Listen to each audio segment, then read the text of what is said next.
Well, at the state capitol, a transgender youth health care ban bill just got killed in the Senate late today. LGBTQ advocates are hailing it as a victory tonight. But a bill to restrict youth access to so-called sexually explicit library books is advancing in the legislature.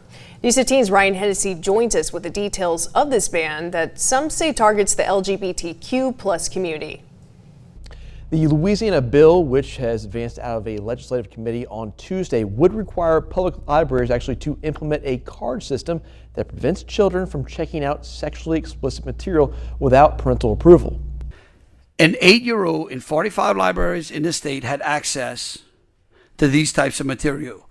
What was even more disturbing was that the research of our office conducted on the effects of early sexualization of children and how this leads to grooming, sexual abuse, and human trafficking, all of which is on the rise. The bill also allows parents to bring books they consider inappropriate to a local board for review, and Landry's office has identified 9 books as sexually explicit or inappropriate, and 7 of them have LGBTQ plus storylines. The early sexualization of children through graphic images, such as the ones in question, increase the risk for poor mental health, relationship dysfunction, addiction, sexual violence, and social isolation. Now, opponents of the bill argue that this legislation is an attack on the LGBTQ plus community's existence and could result in censorship.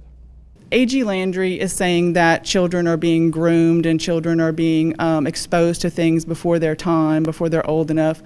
But the fact is that when parents walk into a library in Louisiana, there are all sorts of books in the adult section of our libraries which kids maybe are not ready to see. There are romance novels, there are all sorts of adult novels, and we trust parents in Louisiana to make those decisions. The president of Louisiana's Association of School Librarians is against this bill, and she pointed out the fact that there are already safeguards in place to protect children from explicit material.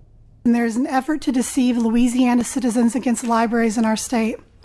I myself have been a target in my community for speaking out against censorship and have had words like groomer and pedophile thrown at me.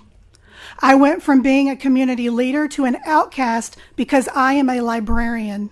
Now, next up for Senate Bill 7 is a House of Representatives debate, so we'll be following this story for the days to come. Ryan Hennessy, News 15.